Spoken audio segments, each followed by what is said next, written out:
André Perros, vous êtes le directeur de la CAF du Finistère. Et pour commencer, combien d'enfants sont gardés dans le Finistère ?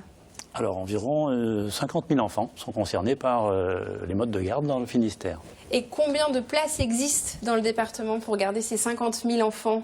Alors le Finistère est un département plutôt bien pourvu, parce qu'on peut dire que pour 100 enfants de moins de 3 ans, on a 70 possibilités de garde, que ce soit à travers des places en crèche collective. On a plus de 3300 places, mais sachant qu'une place peut accueillir plusieurs enfants. Oui, ça dépend des créneaux. Ça dépend des créneaux, etc. Donc sur une seule place, on peut avoir jusqu'à 3 ou 4 enfants. Et on a aussi un mode de garde par les assistantes maternelles, qui sont nombreuses, puisqu'on a plus de 6500 assistantes maternelles pour accueillir plus de 20 000 places d'enfants qui peuvent être gardés par ce moyen-là. Alors, à la CAF, vous proposez tout un parcours pour prendre en charge l'enfant de l'annonce de la grossesse, du début de la grossesse jusqu'à l'arrivée de l'enfant et jusqu'aux 3 ans, alors c'est ça ? Après, c'est l'école. Après, c'est l'école. Et on va voir même que maintenant. Comment ça fonctionne ? Alors, le parcours, c'est bien le sens de notre offre de service autour de l'arrivée de l'enfant. Et dès que la grossesse s'annonce, il suffit de faire sa déclaration sur le caf.fr. Et à partir de ce moment-là, tout le dispositif se met en place. Et on invite aussi les parents à venir à des séances collectives pour pouvoir connaître l'ensemble de leurs droits, l'ensemble des démarches qu'il faut faire. Et ces démarches collectives sont organisées par la CAF, mais aussi avec le concours de la Caisse primaire d'assurance maladie, de manière à pouvoir donner l'ensemble des informations aux futurs parents. Alors pour en revenir au mode de garde, à partir de quel moment dans ce parcours on doit commencer à chercher un mode de garde pour son enfant ? Pendant la grossesse, une fois que l'enfant est arrivé, comment est-ce qu'on s'y prend ? Alors moi je pense que le plus tôt c'est le mieux. Avant que l'enfant ne soit conçu.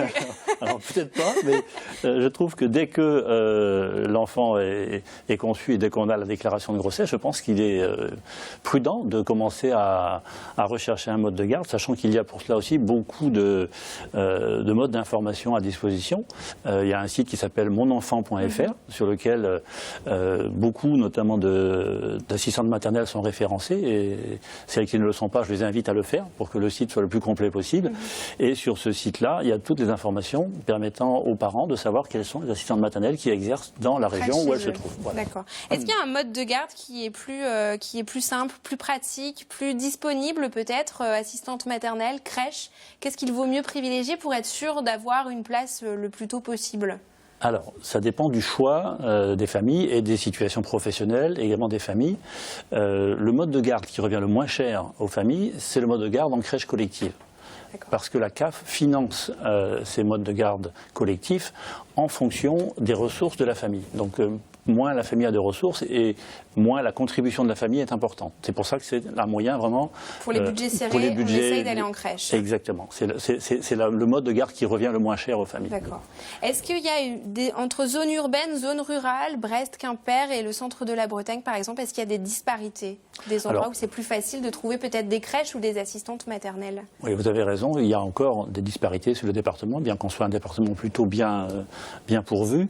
Et c'est tout l'objet du travail que nous sommes en train de mener aujourd'hui, en partenariat avec le préfet, le conseil départemental, pour élaborer justement le diagnostic des besoins et déterminer les zones sur lesquelles il faudra qu'on offre des services en priorité.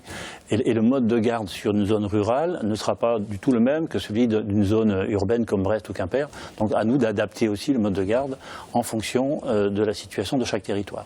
Alors justement, on va voir à présent un reportage sur des assistantes maternelles et celle-ci s'adapte aux parents, en tout cas à l'offre, puisqu'elle propose de garder les enfants à des horaires dits atypiques. Une vraie aide pour les parents. On regarde le reportage de Geoffrey Lapérouza. Qu'est-ce que tu veux? Dehors ou Axel? Allez avec Axel dehors. Voilà. Pour Véronique, assistante maternelle, la journée de travail commence à 6 h du matin. Cette nounou fait partie du réseau Babillage, un service de garde à domicile brestois. Chaque jour, elle accueille 4 enfants. Sa spécificité, proposer aux parents des horaires de garde élargis avant 7 h et après 19 h. Les plus petits, souvent, regardent avec leur rocher, choses comme ça. Surtout les plus grands bougés, eux, ils se roulent par terre, ils font de la gymnastique. Et pour les plus grands, on peut commencer à faire des jeux. Les parents de ces enfants travaillent tous au CHU de Brest. L'hôpital dépense 9 000 € par place. Il en a acheté 10 cette année. Pour l'employeur, 2 intérêts, proposer un mode de garde adapté aux horaires de ses salariés et aider les parents financièrement. La facture mensuelle est répartie entre l'hôpital, la CAF et les parents.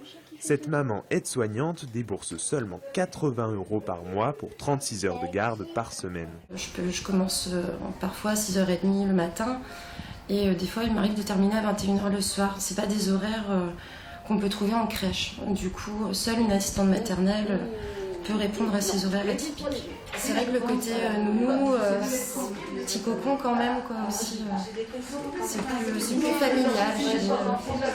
L'association Don Bosco, qui gère ce service d'accueil, peine cependant à trouver de nouvelles assistantes maternelles. Les horaires atypiques freinent les candidatures et pourtant la demande des parents est bel et bien là. La demande est tellement importante, donc on a actuellement eu une demande d'une centaine de places. Et le CHU de Brest est tout à fait disposé à acheter des places supplémentaires. Nous sommes en négociation pour savoir combien de places. L'association Don Bosco propose près de 350 places de garderie dans le département. Elle emploie 3 assistantes maternelles et a ouvert 10 crèches dans le Finistère. Alors vous disiez tout à l'heure que les crèches collectives c'était pour les budgets plus serrés. Là on a entendu dans le reportage 80 € pour une maman par mois, c'est vraiment pas cher. Sinon les assistantes maternelles ça coûte beaucoup plus d'argent normalement. L'assistante maternelle, ça coûte plus cher que la garde collective, mais c'est très difficile de donner des moyennes là aussi, puisque en fonction du système de garde, vous pouvez avoir affaire à ce qu'on appelle page emploi, qui prend en charge une partie des cotisations. Voilà, donc il y a des aides, mais qui sont là aussi variables selon les ressources. Donc c'est pour ça que on ne peut pas comparer la situation de son voisin, par exemple, avec la sienne. Il faut s'adresser à vous vraiment s'adresser à la CAF. Quelles aides une fois qu'on a choisi le mode de garde que l'on souhaite pour son enfant. On le voit également dans le reportage, c'est le CHU de Brest qui a acheté des places, une dizaine de places pour ses salariés. Est-ce que c'est une pratique répandue dans le département et en quoi est-ce que ça consiste, cet achat de places ? Alors c'est une pratique qui a tendance à se développer et qu'on encourage fortement, puisque aujourd'hui dans le Finistère, ce sont environ 70 entreprises qui se sont engagées dans ce mode de garde pour permettre également à leurs salariés d'être dégagés de ces préoccupations, et c'est une très bonne chose. La CAF a organisé l'an passé un colloque sur ce sujet-là pour inciter davantage d'entreprises à se lancer dans cette initiative qui est soutenue financièrement par la CAF, comme l'a dit le reportage, et quel que soit le statut de l'entreprise, qu'il soit privé ou public, il y a une possibilité de contribuer à une aide pour la création de ces places. Donc là encore, parents, employeurs, on vient vous voir à la CAF. Voilà. Merci. L'adresse unique, le relais assistante maternelle, il y en a dans pratiquement toutes les communes. Et c'est vraiment le guichet unique en dehors du site monenfant.fr pour pouvoir avoir accès à quelqu'un qui vous explique tous les modes de garde disponibles. À toutes les informations. Merci beaucoup André Perros d'être venu sur notre plateau nous en dire plus. On retrouve toutes les informations sur notre site internet www.tbo.bzl.